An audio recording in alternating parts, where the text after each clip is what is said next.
Միացյալ Նահանգների նախագահ Դոնալդ Թրամփը հայտարարել է, որ Իրանից փոխհատուցում է պահանջելու այն մարդկանց համար, որոնք նրա խոսքով սպանվել կամ վիրավորվել են տարբեր օրերի բախումների և պայթյունների հետևանքով։ Թրամփը նաև պահանջում է փոխհատուցում վճարել Իրանում վերջին 50 տարիների ընթացքում ցույցերի ժամանակ սպանվածների ընտանիքներին։ Միացյալ Նահանգների նախագահը սոցցանցում գրել է, որ իր ներկայացուցիչներին հանձնարարել է այդ պահանջը ներառել Իրանի հետ հետագա բանակցությունների օրակարգում։ Մինչ Վաշինգտոնը նոր պահանջներ է ներկայացնում, Թեհրանը խոսում է Հորմուզի նեղուցի շուրջ բանակցություններում առաջընթացի մասին։ Իրանի արտգործնախարար Աբբաս Արաղչիի խոսքով նեղուցում նավագնացության նոր ուղիների հարցում կողմերը մոտ են վերջնական համաձայնությանը, սակայն սա դեռ չի նշանակում, որ Հորմուզը կվերաբացվի։ Թեհրանը շարունակում է պնդել, նավագնացությունը կվերականգնվի միայն այն դեպքում, եթե Միացյալ Նահանգները կատարի Իրանի հիմնական պահանջները, դադարեցնի ռազմական գործողություններն ու սպառնալիքները և վերացնի պատժամիջոցները։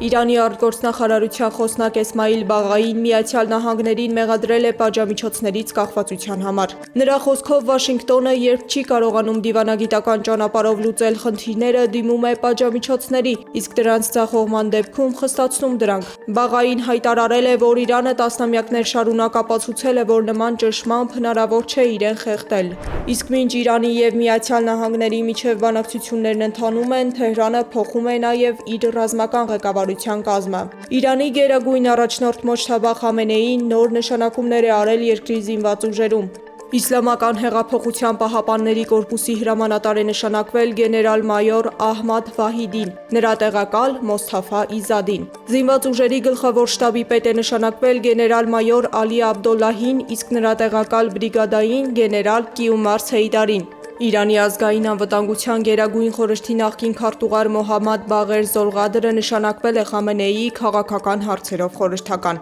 Ավելի վաղ այդ խորհրդի քարտուղար էր նշանակվել Իսլամական հեղափոխության պահապանների կորպուսի նախկին գլխավոր հրամանատար Մոհսեն Ռեզային։ Իրանի արտգործնախարարն Ուկրաինայից փոխհատուցում է պահանջում հուլիսի 25-ին Կասպից ծովում իրանական առևտրային նավին հարվածելու համար։ Թեև Կիևը հայտարարել է, որ հարվածը միտումնավոր չի եղել, Թեհրանը չի ընդունում այդ բացատրությունը։ Իրանական կողմի տվյալներով միջադեպի հետևանքով մեկ նավաստի զոհվել է, ևս մեկը վիրավորվել։ Տարածաշրջանում լարվածությանը զուգահեռ Իսրայելը հայտարարում է տեխնոլոգիական հավակնությունների մասին։ Վարչապետ Բենյամին Նեթանյահուն հայտարարել է, որ Իսրայելը ցանկանում է արհեստական բանականության ոլորտում դառնալ համաշխարհային տերություն։ Նրա խոսքով երկիրը արդեն առաջատար դիրքեր ունի գյուղատնտեսության, բժշկության և բժշկական տեխնոլոգիաների ոլորտներում և նույնին ցանկանում է հասնել նաև արհեստական բանականության ոլորտում։ Միացյալ Նահանգների պետքարտուղարությունը հայտարարել է, որ Թրամփի երկրորդ ժամկետի մեկնարկից ի վեր օտարերկրյա քաղաքացիների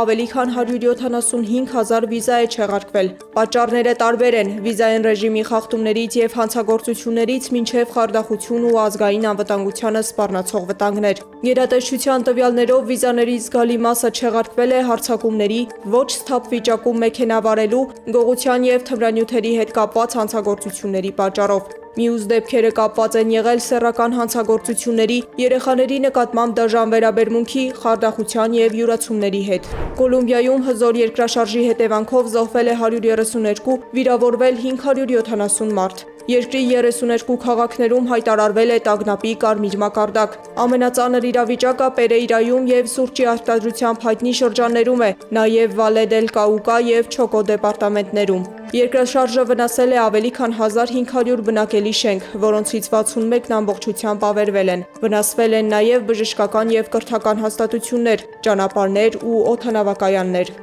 Սեդակ Յուրեղյան, Սվետլանա Պետրոսյան, Աշոտ Բարբարյան, ABC Media։